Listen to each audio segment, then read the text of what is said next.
was being unlocked. The door was locked behind them again, even though they were to return within minutes. The clatter of the keys and the tumblers in the lock were the only sounds to be heard.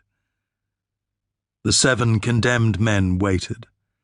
They'd been in these special cells for a week now, and twice they'd heard the footsteps approaching at this hour, only to hear the warders stop at adjoining doors and take away other prisoners. 7 on each occasion. Twice their minds had played games with them, suggesting that the footsteps were for them, that they were to be called out, and twice they had watched through the barred windows in their doors as others were taken away. The agony of the wait was worse than anything. For some it was worse even than the prospect of death. Exactly a week earlier, a different set of footsteps had stopped at their doors while they were still in the general cells. It had been a hanging day, the 3rd of December, and after the hangings had been completed, the cell doors had been opened as usual at 7 o'clock for the prisoners to clean their cells and be given breakfast. Later in the morning, the whole prison had been put in lockdown mode again and a roll call was taken.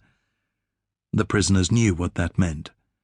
Then, as now, they waited, but on that occasion there had been uncertainty. At whose door would the footsteps stop?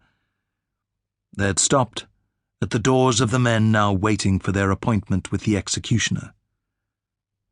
"Buck!" The single most feared word in the whole of the prison's vocabulary.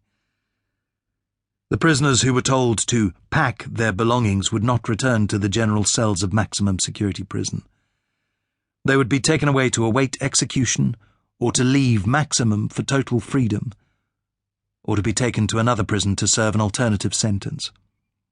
The sheriff would tell them which, but first they would have to accompany the warders and the sheriff to the admin office.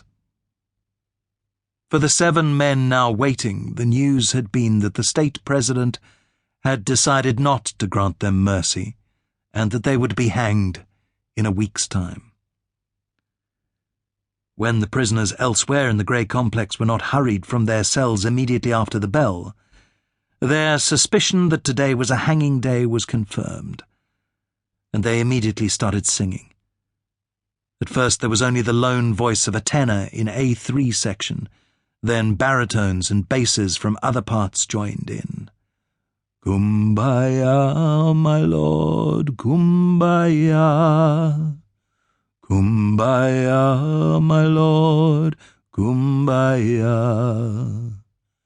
Kumbaya, my lord, kumbaya. Oh, Lord, kumbaya."